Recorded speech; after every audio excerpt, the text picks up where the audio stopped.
Welcome to the Upper Niagara Chamber of Commerce Supervisor Candidate Forum. My name is Michael Ragusa, and I am the chair of the Government Affairs Committee. We're pleased to offer this opportunity for our community to hear directly from candidates on issues that matter to our local business community. Let me first say that I've been the supervisor for 9 years and 9 months, and I've appreciated that position. I look forward to continuing that position. When I started, the town was the most fiscally stressed town in Niagara County. Through a lot of tough decisions, a lot of dumb luck, I'll say, and good luck, we went from the most fiscally stressed to the least fiscally stressed. We've invested our money wisely. We switched banks recently to earn 4.5% interest. And we've done it all while keeping all the town services that we provided, all the support of our community members, and we've actually enhanced it. We improved our town parks with new playgrounds, new basketball courts, new bathroom in Sanborn Park. We obtained Camp Stonehaven by receiving $530,000 in state grants and Greenway ecological funds that were not town Greenway funds. And we just put in new senior center lighting. If you haven't gone by there when it's dark, it was always pitch black. We got new lighting down there. So I just look forward to continuing the progress that the town's making. I feel like we've made a lot of progress, and I look forward to continuing. The town board has a tax and spend mentality, and their priorities do not help the taxpayers at large. Every level of government creates problems for taxpayers. Men going into ladies' bathrooms, nobody ever asked for that. My wife doesn't even want me in her bathroom, so how is it that the government thinks that this is a good idea? It costs 4 cents to make a penny. Nobody even wants pennies. Why is the government doing that kind of thing? The town spent millions of dollars on pavilions and recreation while people's basements chronically flood. That has to change. And don't believe the town board when they say they don't have any money. There's all kinds of funding. They just want to spend on what they want to spend on, recreation and those glitzy things, instead of what the taxpayers need. The main reason that politicians have completely different priorities is because they are controlled by the politicos who pay for their campaigns. I pay for my own campaign, so I'm not beholden to anybody. These reports are all the contributors that he is beholden to. This document is the Constitution of the United States. This is the document that I adhere to with every decision I will make. It starts with we the people, and that's what I expect to do. What is your vision for balancing the needs of tourists and the business owners that depend on them with the quality of life for our residents? Well, I want to continue to enhance our waterfront for both tourists and residents alike. We have a beautiful park behind the red brick, the Maryland Tui Park, that's for local residents and tourists. It brings people into town that the town contributed $200,000 of Greenway funds to. It's brought a lot of people here into the village. It's brought a lot of people here into the town. We're going to continue to improve our parks and with Greenway money, which can't be used for anything other than parks and recreation, and we will continue using that to enhance the town. In Sanborn, we've used it for a new bathroom, new playgrounds. We improved the playground at Lewiston No. Firehall. When you're the town supervisor, yeah, you have a lot of concern about what's going on in the village, but you also have concern about what's going on out in the town, and that's important to me to balance both. People want to visit Lewiston. People know about Lewiston. They like coming here. They like the restaurants. They like the ice cream. We have really good ice cream here. Just leave the businesses alone. Let the businesses do what businesses do. Business people are very creative, and they'll be better off left alone than any kind of government intervention. Sorry. Thank you. How would you strengthen partnerships between local government, chambers of commerce, and tourism organizations to bring more visitors into our business district? Well, the town is larger than the village. The village gets most of the action. And people on the village board are very much interested in working with the town to do some of the things that they can't afford on their own. If there's a benefit to the town taxpayers as well as the village taxpayers, we can figure those things out. People know what works. As a businessman, I know that people who run their businesses and run the tourist group and all those kinds of things, they know best what works. So we just have to help them by staying out of their way and let them do what they want to do. Well, I was very instrumental in supporting the Discover Niagara shuttle when Sarah Capon started that. We provided $100,000 in Greenway funds to start to get that program off. It was $50,000 a year for 2 years. And I think the Discover Niagara shuttle has been a great asset to bringing tourists into the community. I think everybody here probably has ridden on it. It's a great resource for tourists. It's a great resource for people that live here. And you know, I'll continue to be an active participant at chamber meetings and continue to support the chamber financially through the town. And like I said, I'm at every chamber meeting in the morning, and I will continue to do so. How will you address parking, transportation, and signage challenges that affect small businesses and tourist access? A lot of the parking, obviously, is the village. The village has its own form of government. But, you know, again, the Parkway or the Discover Niagara shuttle brings people in free of charge without any parking issues. I've been active on pretty much every parkway removal meeting to put a park road in. They've taken input from myself, the mayor, on ways to enhance and entering in and out of the village for art park concerts, for all the venues. I think they've done a good job answering a lot of the concerns. And I think, you know, I will continue to pay attention and be active in those decisions. Hopefully, New York State Parks listens. Parking and signs. You know, it's interesting because somebody said to me just a couple of days ago, and I've never heard any complaints about it, but somebody said to me that the village is missing a sign. So people go past the exit to go up the hill and go to Buffalo, and they wind up turning around in my driveway and all my neighbors. So I guess we should put that sign back. I didn't know it was there. I mean, as a native, you just drive around, you don't pay that much attention to the signs. But by evidence of you asking that question and a resident bringing it up to me, apparently we need to get people who don't live here to drive around and tell us where they get lost and help them not get lost anymore. Unless they get lost at the ice cream store, then they can stay there for a while. How would you balance encouraging new development whilst preserving the historic and cultural assets that prove to be a major tourist attraction? New development is very difficult because it doesn't seem like most people are, well, most people probably don't care one way or another, but if there's new development near them, they don't like that idea. Lewiston will never see, I don't think, manufacturing type, or at least the village. The town, different story. So those type of developments are not likely to be a problem to us now or in the future.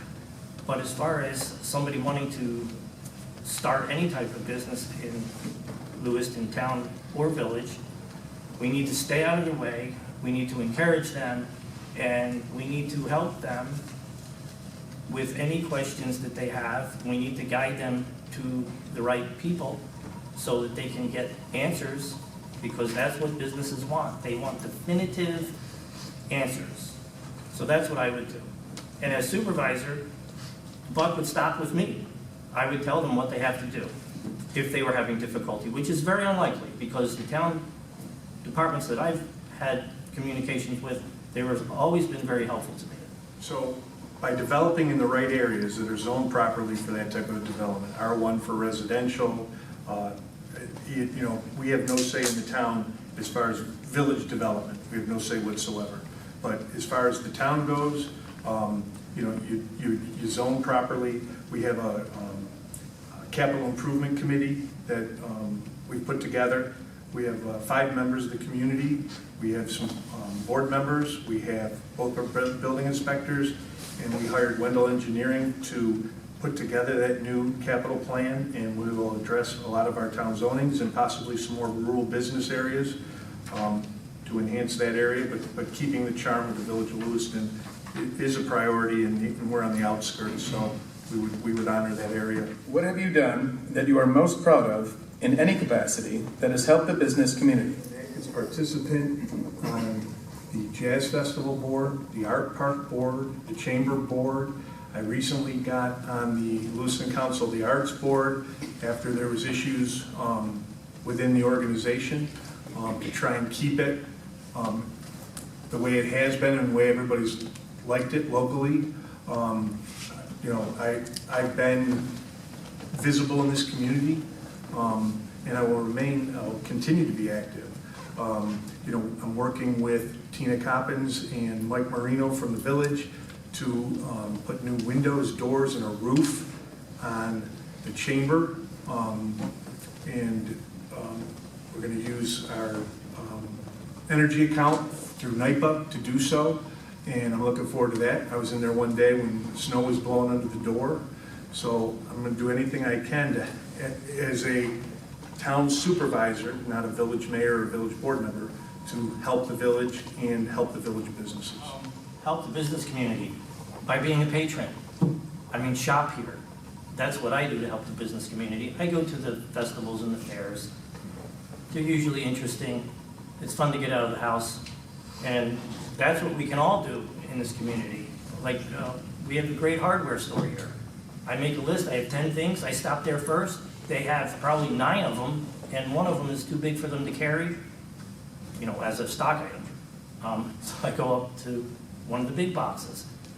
But shop at local stores. That's what they need. They need patronage. And there's enough people around here to support them if we would get the mindset where we need to start in Lewiston, buy what you can in Lewiston. And if it's $1 more, it's not that big a deal. Do you support the ban on short-term rentals in the town of Lewiston, or would you prefer reasonable regulation instead?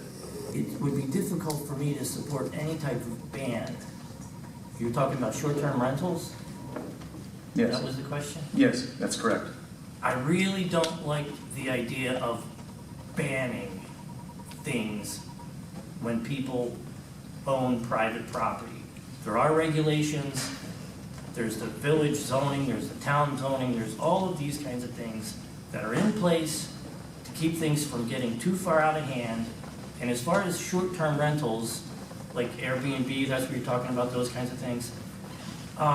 You know, if you have a neighbor who's been there for 10 years and they own the house and they're getting out of hand, you call the cops. If there's a short-term rental person who's been there for a day and they get out of hand, you do the same thing. Call the cops. So banning any type of business, I'd be hard-pressed to go along with any type of a ban. I don't like people infringing upon my right to free speech, and I wouldn't want somebody to infringe upon my right to enjoy my property. So there are safeguards. It's called call the cops. So I voted against the ban on short-term rentals. And I believe in regulations. You can regulate the short-term rentals. It's actually proven to be harder to control a short-term rental with a complete ban because there's no way to police them just because a car's in the driveway with a Texas plate or Virginia plate or something like that. As long as they don't have advertising on an Airbnb website, it's really impossible to regulate them at that point. So no, I voted against it. I thought we could have allowed them, controlled them with some regulations, and try to make it doable for both the renters and the homeowners, you know, in the area.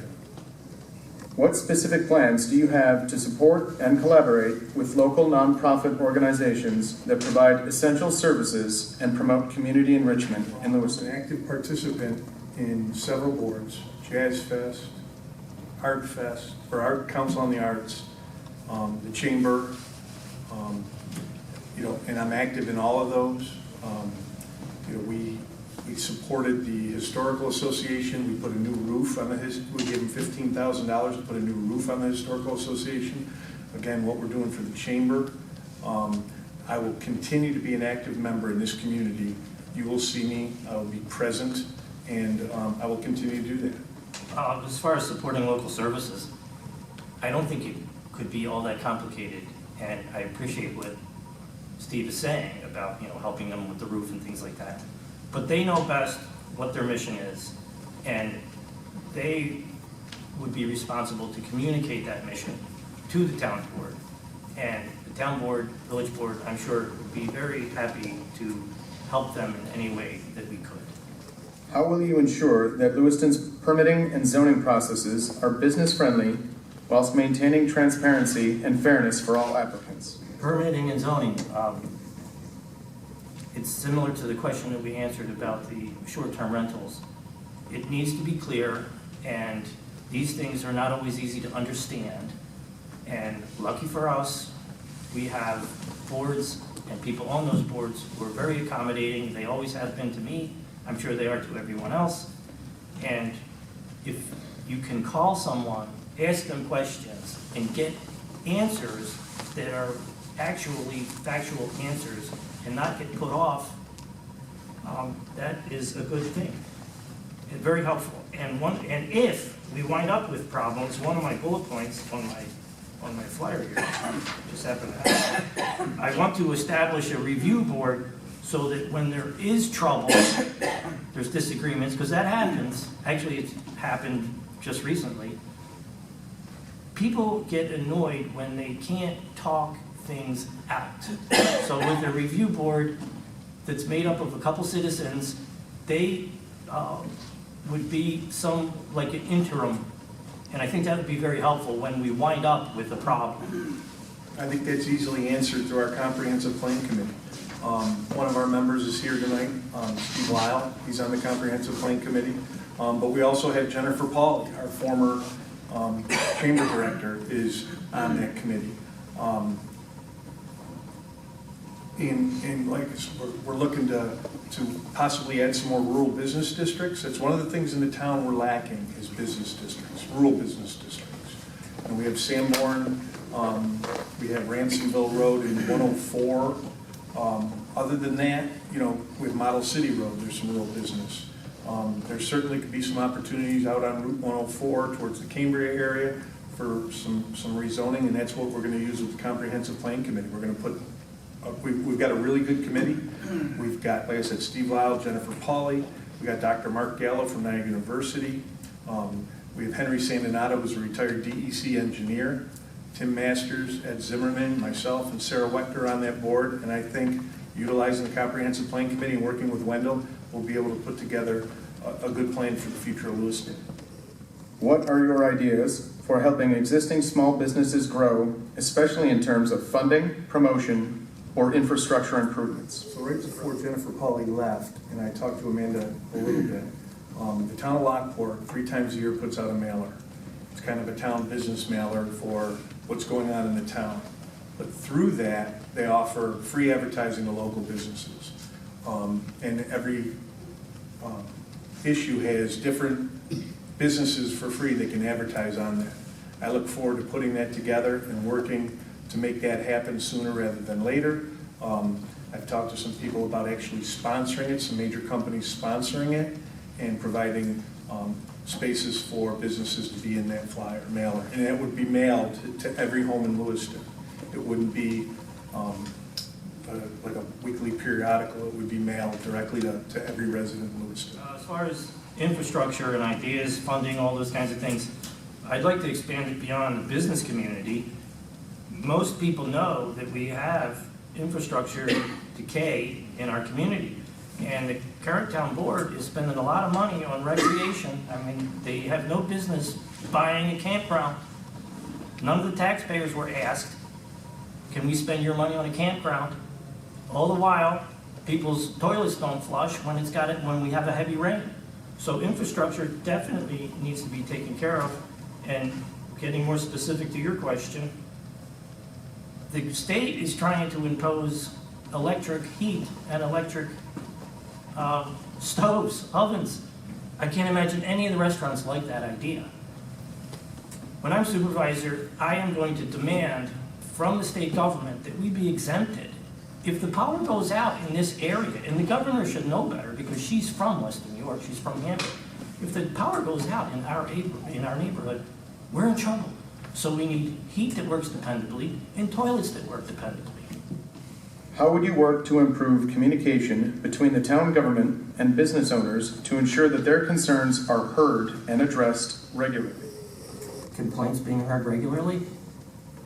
I can repeat it. Is that a summary of what you just said? No, but I can repeat the question. if Okay, you'd like. sure. Sure. How would you work to improve communication between the town government and business owners to ensure their concerns are heard and addressed regularly? Okay. And that would include some complaints. I would like to establish, like I mentioned earlier, I'm going to establish a review board. Citizens should not be put in a circumstance where the town government refuses to hear them, basically doesn't give them the time of day. Sometimes they're just indifferent. So first thing, we can change the town board. That's why I'm here. Secondly, there's always going to be somebody who has a different opinion from what the town has developed. And that person should be able to go to an intermediary instead of their attorney and try to work things out. Let's take a half a step. It'll save the town a lot of money, and I know this on a personal level. If people can talk to one another, we can figure some things out without getting into an adversary circumstance. That's what we need to do with citizens, with businesses, and everybody in between. Basically, I would continue to attend meetings, every meeting between Sanborn and Lewiston of all the associations that I'm involved in. I hear the complaints. I'm an active participant in this meeting. I don't just sit back and listen. I offer suggestions. I think we have a good relationship with all our nonprofits in the village, our business district in Sanborn, the Farm Museum in Sanborn. I will continue to listen. I will continue to be active. I will continue to be present. And that's the biggest thing. I will invite anybody to our board meetings. All our board meetings, since I've been in office, we put them on videotape, we've put them on Facebook, we put them on YouTube. We are as transparent as possible. Like I said, there's not a board meeting unless there's technical difficulties that you still can't find on Facebook or YouTube. So I will continue to be present and active in our community. I just happen to have a bunch of flyers if anybody's interested. This is a summary of all the things that need to be done and how I'm going to accomplish it. I have a couple extra constitutions you can put in your pocket for anybody who's interested. And we need to get back to restoring basic services. It's important for people to understand that this reassessment is being used as fake justification for extraordinary tax increases. It costs the same amount of money to run the town government. It's somewhere in the neighborhood of $21 million. It increased $1.5 million over last year. We're spending too much money on things that don't benefit the taxpayer. So when these reassessments happen, it has people very nervous. The thing that drives taxes or taxes increasing is spending increase. So when the town board spends an extra $1.5 million, which coincidentally one of those pavilions was $900,000, they're spending millions on pavilions and telling people that because your house is so much more valuable that your taxes justifiably should go up. That's simply not true. Spending drives tax increases. So everybody needs to know that, and they need to vote for me to keep that from happening. I pay for my own campaign. I am obligated to no one. I will not get a call from Albany telling me what to do. And this is kind of funny. People have asked me if this is my mother-in-law. It's not. But this was sent out from the people supporting my competition here, talking about whatever they're talking about. But the town has created its own problems, not me. So this was kind of a funny poster. Many of you have received it, and this is just an example of how the politicos try to manipulate the taxpayers to think something other than what's really factual. My telephone number is on the flyer. I don't hide from the public. People call me. You're invited to call me. I don't know what men and women's bathrooms has to do with town Lewiston Supervisor race, but that's how he started out. The town tax, just so you know, went down 37.5% last year. The town tax is going down again this year. The average home in Lewiston pays $65 for town tax. That's to cover the police department, the highway department. That covers all your services, $65 a year. So I don't know what Mr. Lilly's talking about. You know, he's basically stating he's doing nothing for businesses. He's basically stating that businesses can figure it out on their own. I think we all heard that. He's going to do nothing. He hasn't answered any questions. You know, he's going to, what did he say? He's going to stay out of the way. Well, that's good advice to help businesses, stay out of the way. He didn't answer any questions. You know, and you talk about getting together to solve problems. I mean, the lawsuits that this man's filed against good people here in the town of Lewiston and Porter, that's cost the town taxpayers for both Lewiston and Porter tens of thousands of dollars. It was chaos when he was on the school board, absolute chaos. And I don't want to see chaos come into town of Lewiston politics. And that's what you'll get with this gentleman. You'll get absolute chaos, and you've all gotten flyers where they've taken shots at me, totally won't put his name on it. It's that man right there that does it. That's his MO. You remember the newspaper that showed up in people's yards? You know, it's him. So if you want chaos, vote for Lawsuit Lilly. That's all I got to say.